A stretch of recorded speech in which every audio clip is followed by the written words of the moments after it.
40억 아시아인들의 스포츠 축제 2014 인천 아시아 경기 대회의 모든 것 아시안게임 가는 길에서 알려드립니다. 오늘 아시안게임 가는 길에서는 드디어 시작된 신설 경기장 개관식. 그 첫 번째로 송림체육관 개관식 현장을 찾아가 봤습니다. 도하 아시안게임 조정 금메달리스트 신은철 선수와의 만남과 지금은 사라지고 없지만 1970년대 소박한 우리네 부모님들의 삶과 정치를 느낄 수 있는 달동네. 그 달동네의 모습을 그대로 재현해 놓은 수도국산 달동네 박물관으로의 여행까지. 지금 아시안게임 가는 길에서 함께 하시죠. 안녕하세요. 아시안게임 가는 길 MC 이결혜입니다. 이제 인천 아시안게임이 1년 정도 남겨놓고 있습니다. 인천시와 조직위원회는 각종 행사와 이벤트를 통해서 시민들의 마음을 모으기 위한 노력을 하고 있는 중인데요. 저희 아시안게임 가는 길에서도 이번 아시안게임이 진정한 아시아인들의 스포츠 축제로 거듭나기 위해서 더욱더 알찬 정보와 따끈따끈한 소식 전해드리도록 하겠습니다. 먼저 오늘은 인천 아시안게임의 신설체육관인 송림체육관의 개관식부터 찾아가 보도록 할게요. 지난 9월 7일 토요일 인천광역시 동구 송림동에서 특별한 행사가 열렸습니다. 바로 아시안게임 신설 경기장 중 하나인 송림체육관 개관 행사였는데요. 이 자리에는 송영길 인천시장을 비롯한 지역 국회의원 등 주요 인사들과 인천 시민들 2천여 명이 참석하여 자리를 빛내주었습니다. 참여해 주시는 분들 송림체육관은 인천 아시안게임 신설 경기장 중 가장 먼저 개관을 하게 되었습니다. 본격적인 식 시작에 앞서 경기장 앞마당에 있는 조형물 제막식으로 분위기가 한껏 고조됐습니다.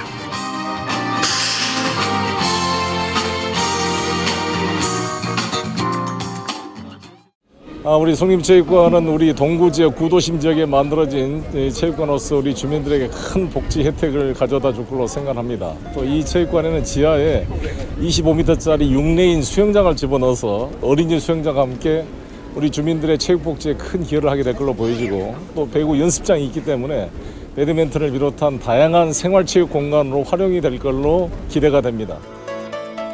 이번 아시안게임에는 10개의 경기장이 신설되었는데요. 그중에 송림체육관은 실내 배구장으로서 아시아 국가 간의 열띤 배구 경쟁이 벌어질 예정입니다. 본격적인 개관 행사가 시작됐습니다. 아시안게임에 대한 홍보 동영상이 상영된 후 이어서 송림체육관 준공과정과 주요 시설, 앞으로의 활용 방안 등에 대한 경과 보고가 있었습니다. 송림체육관에는 배구 경기장 외에도 주민들을 위한 수영장 등 다양한 체육시설이 마련돼 있어 더욱 활용도를 높였습니다. 이어서 송림체육관을 건설하는 데 있어 혁혁한 공을 세운 유공자들에 대한 표창이 이어졌습니다. 지금과 같은 친환경적이면서도 활용도 높은 체육관을 만들기 위해서는 많은 숨은 노력들이 있었겠죠. 비가 오는 날 바로 이곳에서 기공식을 한 때가 엊그제 같은데 드디어 준공이 돼서 우리 아시안게임 경기장 중에 제일 먼저 우리 동구에서 이 완공식을, 오픈식을 하게 된 것이 정말 감개무량하고 진짜 눈물이 날 것 정도로 기분이 정말 감격스럽습니다. 자, 우리 동구 주민 여러분 축하드립니다. 아시안게임 1년을 앞두고 열린 신설 경기장 첫 개관식. 인천시장님의 감회도 남다르겠죠. 정말 문화복지의 요람이 된 우리 송림체육관 건설을 진심으로 축하를 드리고 모든 순서가 끝나고 개관식의 하이라이트 테이프 커팅식이 있었습니다. 인천시는 송림체육관을 시작으로 오는 11월 9일까지 차례로 아시안게임 신설 경기장 개관 행사를 열 계획이라고 합니다.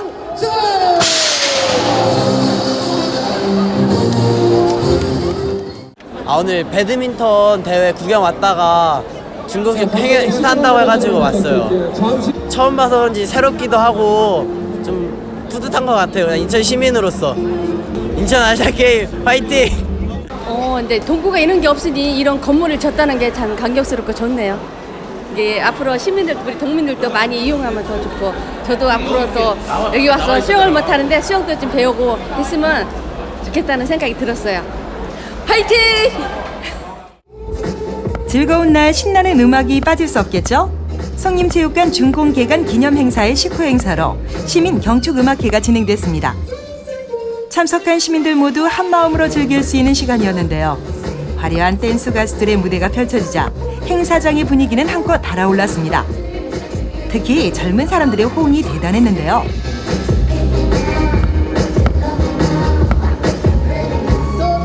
이번엔 어르신들이 환영할 만한 구성진 트로트 가수의 무대가 이어졌습니다. 남녀노소 할 것 없이 송림체육관의 개관을 축하하며 무대를 즐기는 모습이 참 인상적이었습니다.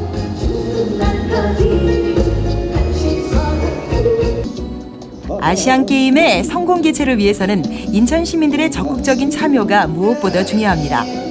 바로 한마음이 되어서 송림체육관의 개관을 기뻐했던 오늘의 모습처럼 말입니다. 송림체육관이 아시안게임을 넘어 주민들의 체육복지 향상에 더욱 이발지할 수 있기를 바랍니다.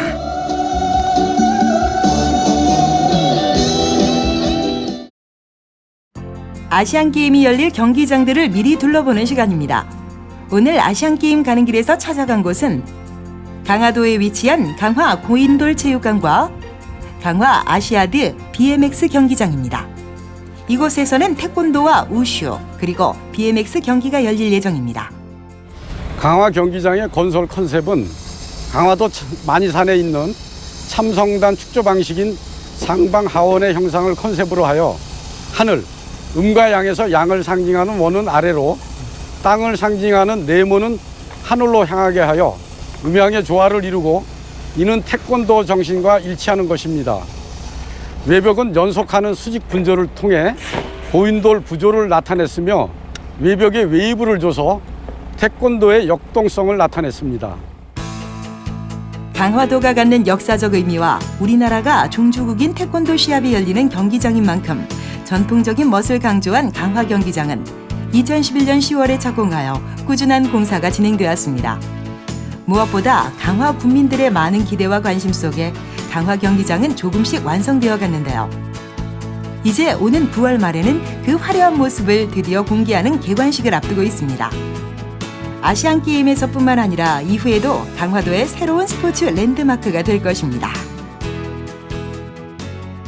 현재의 공정률은 97%로 9월 30일 준공식에 차질 없이 마무리될 것입니다. 경기장 내부는 관람석 공사 및 도장 공사를 진행 중이고 외부는 조경 및 포장 공사가 진행 중입니다. 강화 경기장에서 열리는 BMX 경기에 대해 생소하게 여기시는 분들이 많을 텐데요. BMX는 기어가 하나뿐이지만 페달을 밟지 않아도 굴러가는 싱글 스피드 자전거입니다. 2008 베이징 올림픽부터 정식 종목으로 채택됐고 코스를 달리는 레이싱과 트릭을 구사하는 프리스타일로 나뉘어져 있습니다. 사이클과는 또 다른 매력을 선사하는 BMX 경기가 이곳에서 화려하게 펼쳐질 예정입니다.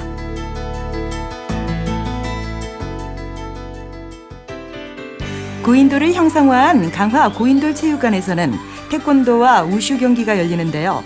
태권도는 흔히 국제대회보다 국내에서 열리는 국가대표 선발전이 더 치열하다고 할 만큼 우수한 선수들이 많은 경기죠. 벌써부터 4천여 석의 관람석을 가득 채운 함성 소리가 들리는 듯합니다. 당 경기장은 다목적 체육관으로 조성이 되어 강화 주민의 실내 체육 활동 및 각종 문화 행사의 장으로 활용될 것입니다.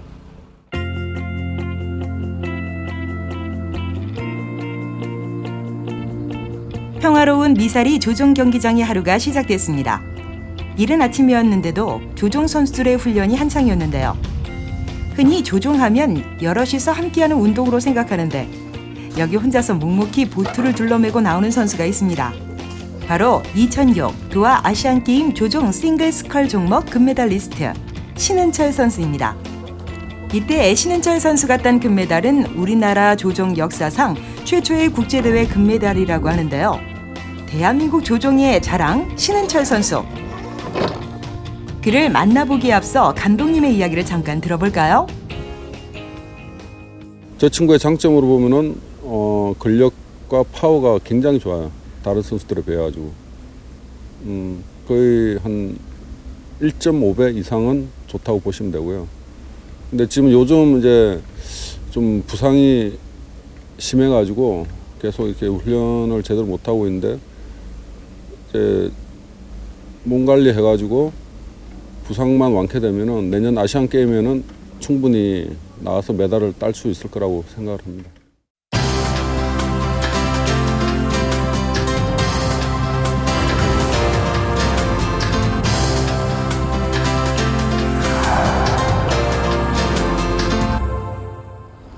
오늘 파워 인터뷰인 주인공은 대한민국 조정 사상 처음으로 아시안게임에서 금메달을 따게 된 신은철 선수입니다. 안녕하세요.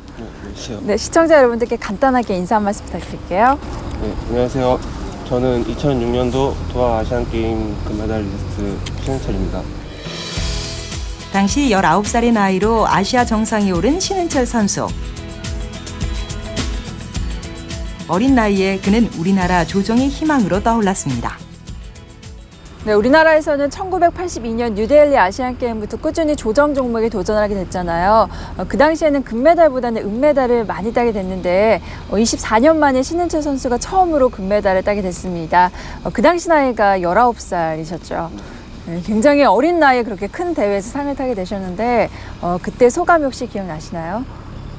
제가 그때는 19살이 많이 어려서 제가 네. 실감이 많이 안 났었는데요. 네. 이제 조금씩 나이가 먹어가고 하면서 이제 주변에서 사람들이 이렇게 얘기해 주니까 네. 그게 좀 지나서야 이제 실감이 나더라고요. 사실 조정에도 여러 가지 종목이 있잖아요. 뭐 8명이 타는 것도 있고 신은철 선수처럼 뭐 1명이 타는 싱글 스컬 종목도 있는데요. 저희는 그런 걸 잘 몰라요. 네. 간단하게 싱글 스컬에 대해서 설명 좀 해주세요. 싱글 스컬이라는 게 이게 조정이 두 가지로 나눠지는데요. 네. 이제 하나는 스위퍼 종목이라 해서 한쪽으로 젓는 거랑 이제 또 하나는 스컬 종목이라 해서 양쪽으로 젓는 게 있는데 이제 싱글 스컬이라는 건 혼자 타야 되기 때문에 네. 무조건 이제 양쪽으로 잡는 스컬 종목을 써야 돼요. 그래서 네. 이제 혼자서 양쪽으로 저어서 뒤로 나가는 운동이 이제 싱글 스컬. 조정이 이렇게 다양한 종목이 있다는 사실 알고 계셨나요? 먼저 신은철 선수가 소개한 한 선수가 2개의 노를 젓는 싱글 스컬과 똑같이 한 사람이 2개의 노를 젓지만 2명이 한 조를 이루어 2000m의 거리를 선착순에 의해 결정하는 더블 스컬. 그리고 스컬 종목에서 가장 많은 사람인 4명이 탑승하는 쿼더 러플 스컬이 있습니다. 다음은 한 사람이 한 개의 노를 젓는 스위퍼 종목인데요. 무타 페어와 무타 포어 그리고 조종의 꽃 에이트가 있습니다. 조정이 유럽과 미국에서는 굉장히 활성화되어 있는데 우리나라에서는 약간 비인기 종목이잖아요. 그런 부분에서 어떻게 조정을 처음 시작하게 되셨나요? 그러니까 저도 처음 조정을 시작할 땐 조정이 뭔지 몰랐어요. 근데 이제 아무래도 이제 중고등학교 때 운동에 관심이 많다 보니까 네. 이렇게 주변에서 이제 저희 저 중학교 때 체육 선생님께서 이제 조정이란 걸 한번 해볼 생각이 없냐 네. 라고 해서 전 조정이 뭔지도 모르고 그냥 좋은 대학 보내준다 그래서 네. 따라왔는데 네. 이게 조정이라는 게 배를 타고 하니까 꽤 매력이 있더라고요. 처음 와서 보니까. 그래서 이 운동을 시작하게 됐어요. 그거 지금까지 총 몇 년을 하셨죠? 지금까지 이제 11년째 하고 있거든요. 그러면 시작한 지 얼마 안 돼서 대회에서 상을 타신 거네요? 그렇죠? 한 3년 정도. 대단하시네요. 또 제가 듣기로는 조정 종목이 굉장히 훈련 같은 것도 난이도도 높고 체력도 많이 소비돼서 엄청 힘들어하는 종목이라고 들었거든요. 선수 생활하면서 힘들었던 점이나 뭐 포기하고 싶었었던 때는 없었나요? 그러니까 이 조정이 이게 무리의 마라톤이라고 불리는데요. 네. 이게 아무래도 체력적으로 너무 2km라는 게 2km 동안 자기의 모든 힘과 이제 심폐 능력을 사용해서 와야 되니까 그게 아무래도 너무 맨날 할 때마다 그만하고 싶고 포기하고 싶고 할 때도 있는데 아무래도 이제 이게 골이 나고 나서 그 희열이 있거든요. 딱 도착하고 나서 이제 다 왔다 하고 끝나서 만약 상대를 이겼을 때나 네. 아니면 뭐 열심히 탔는데 졌을 때나 그럴 때 상관없이 그냥 끝나고 나면 그 희열이 있어요. 그래서 그 희열 때문에 아무래도 끝까지 하고 있지 않나. 그럼 조정만의 매력은 뭐라고 생각하시나요? 조정은 저는 아무래도 혼자 타는 거기 때문에 네. 그냥 물 위에서 혼자 열심히 딴 생각, 그러니까 저 혼자 이렇게 고독에 잠겨서 타서 그게 매력이라고 생각하는데 다른 사람들은 조정이 이제 단체 종목이니까 네. 같이 합쳐서 으쌰으쌰해서 하는 게 매력이라고 하더라고요. 2000m를 노를 저어가는 동안 고도의 집중력과 엄청난 체력이 요구되는 조정. 알면 알수록 점점 더 매력 있는 종목입니다. 만약 이 방송을 보시는 분들이 조정에 대해서 관심을 갖게 되신다면 어떤 관점으로 조정을 봐야 하나요? 조정 게임을요. 조정이라는 게 아무래도 이게 신사의 종목이라서 네. 이게 정직한 종목이라서 네. 한 번 실수나 이렇게 한 번이라도 힘을 빼게 되면은 차이가 딱 벌어지거든요. 그래서 보실 때 그냥 되게 막 이렇게 따닥따닥 붙어가는 걸 보실 건데 아마 세계 대회 이런 걸 보시면 네. 전부 다 저렇게 되게 설렁설렁 타는 것 같아도 엄청나게 힘을 주고 있기 때문에 네. 그걸 보시면 진짜 뭐 힘들지만 이렇게 열심히 하는 거 보고 네. 그냥 흐뭇하게 봐주셨으면 좋겠어요. 네, 알겠습니다. 마지막으로 신혜선 선수의 최근 근황과 또 앞으로의 계획에 대해서 궁금합니다. 어떻게 되시나요? 최근에 이제 내년에 아무래도 인천 아시안 게임 있기 때문에 네. 훈련에 매진하고 있고요. 이제 내년에 아시안 게임 나가서 네. 좋은 성적 거두는 게 저희 목표. 혹시 생각하고 계신 메달 색상은 있으신가요? 아무래도 금메달 따면 좋죠. 금메달 따면 좋은데 네. 열심히 해야 메달 따겠죠. 금메달을 기대해 보도록 하겠습니다. 마지막으로 시청자 여러분들께 인사 한 말씀 부탁드릴게요. 조정을 좀 많이 모르시는 분들도 계신데 앞으로 조정에 대해 더 관심 있게 봐주시고 내년에 아마 조정에 좋은 선수들이 많이 나와서 좋은 성적 있을 거니까 꼭 찾아와서 응원해 주시기 바랍니다.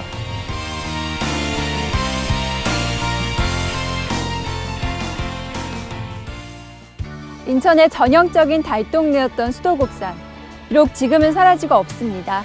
하지만 우리 부모님 세대는 수도국산 비탈에 다닥다닥 붙어 살던 달동네를 기억하시는 분들이 많으실 텐데요. 오늘은 그 시절로 시간 여행을 한번 떠나가 볼까 합니다. 1970년대 달동네 생활상을 그대로 재현해온 수도국산 달동네 박물관. 지금부터 저와 함께 떠나가 보시죠.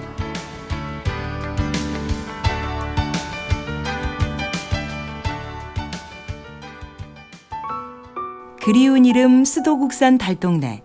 지금은 사라지고 없지만 6, 70년대에는 3천여 가구가 모여 살던 동네였습니다. 비탈진 소나무 숲이었던 수도국산은 사람들이 하나둘 살기 시작하면서 가난한 사람들의 보금자리로 변모해 갔습니다. 원래 이곳은 그 소나무가 많아서 그 송림산이라고 불렀던 산이었어요. 산이었는데 1883년에 인천이 항구를 열면서 많은 외국인들이 우리 인천항으로 들어오게 됩니다. 그때 지금의 중구청, 차이나타운 부근에 외국인 마을이 형성이 되면서 일본 사람들이 이곳에 와서 보니까 그 수돗물이 그 바다여서 짜고 수질이 좋지 않아서 한강에 있는 수돗물을 이곳으로 끌어오르면서 이곳에 배수지를 설치하게 됩니다. 그래서 이곳에 수도국산이라는 명칭을 가지게 됩니다. 우리 모두가 경제적으로 어렵고 배고팠던 1960, 70년대. 퇴근길 연탄 가게에서 새끼줄에 꿰인 연탄 한 장 사고 구멍가게에 들러 봉지쌀 한 줌 사서 그렇게 하루를 견디어갔던 달동네 사람들의 소박한 생활상을 이곳에서 만나볼 수 있습니다. 자녀들에게는 부모님 세대를 이해할 수 있는 살아있는 역사 공부의 장이 되겠죠. 이곳 수도국산 달동네 박물관은 2005년에 설립된 박물관, 생활박물관으로서 지금은 전국에서 많은 분들이 찾아오고 있습니다. 오늘 또 유치원에서 나이가 한 80까지 되시는 분들이 이곳에서 어린애들은 그 어르신들이 살았던 그 옛날의 그런 생활의 모습과 또 나이 드신 분들은 그 추억을 되씹으면서 추억을 더듬으러 많은 분들이 오시고 있습니다. 수도국산 달동네는 인천이 토박이인 분들에게는 정겨운 고향 같은 곳입니다. 인천에서 3대 이상을 산 사람이라면 수도국산 하면 달동네를 먼저 떠올릴 것입니다. 그 시절 구멍가게와 연탄가게, 복덕방과 이발소 등 동네 어귀에 있던 자그마한 가게들이 생생하게 기억나실 텐데요.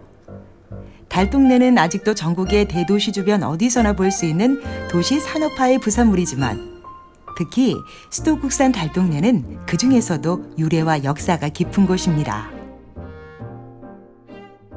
그리고 한국전쟁 때 이북의 개성이나 황해도 사람들이 잠시 이곳으로 피난을 왔다가 우리나라가 영원히 분단이 되면서 가지 못하고 이곳에서 정착을 하게 되었고요. 60년대, 70년대에는 우리나라가 산업화로 많은 공장이나 일자리가 서울보다는 인천에 작은 중소기업들이 많이 생기게 됩니다. 뭐 대성목재랄지 또 그리고 유리공장이랄지 또 부둣가에 막노동을 할 수 있는 노동자들의 일자리가 많이 생기면서 전라도 그리고 충청도 사람들이 이곳으로 많이 오게 되면서 큰 돈이 없는 가난하고 어려운 사람들은 바로 이곳에 움막이나 천막 그리고 판자촌들이 막 생기면서 한 3,000 가구가 이렇게 다닥다닥 붙여서 생활했던 곳입니다. 무계획적으로 집들이 들어서면서 골목이 좁고 불규칙해서 지금처럼 생활하기 편리하고 쾌적한 곳은 아니었지만 그대로 이웃 간의 따뜻한 정과 사람 사는 냄새가 가득했던 시절. 하지만 얼마 가지 못해 도시개발로 인해 수도국산 달동네는 우리의 기억 속으로 사라지게 되었습니다. 80년대, 90년대가 되면서 우리나라가 경제가 향상이 되면서 도시에 지저분한 그런 건물들을 개발하기 시작하죠. 그래서 이것도 1999년에 이곳에 달동네가 전부 사라지기 시작하면서 이곳에 2005년도에 박물관을 설립하게 되었습니다. 힘들었던 시절 부모님 세대가 이곳에서 살면서 흘린 땀 덕분에 지금의 우리가 편안하고 쾌적하게 살 수 있는 거겠죠. 수도국산 달동네 박물관은 우리가 과거에 비치고 있다는 역사의식을 되새길 수 있는 살아있는 배움터입니다. 이번 주말 아이들과 함께 달동네로의 시간여행을 떠나보는 건 어떨까요?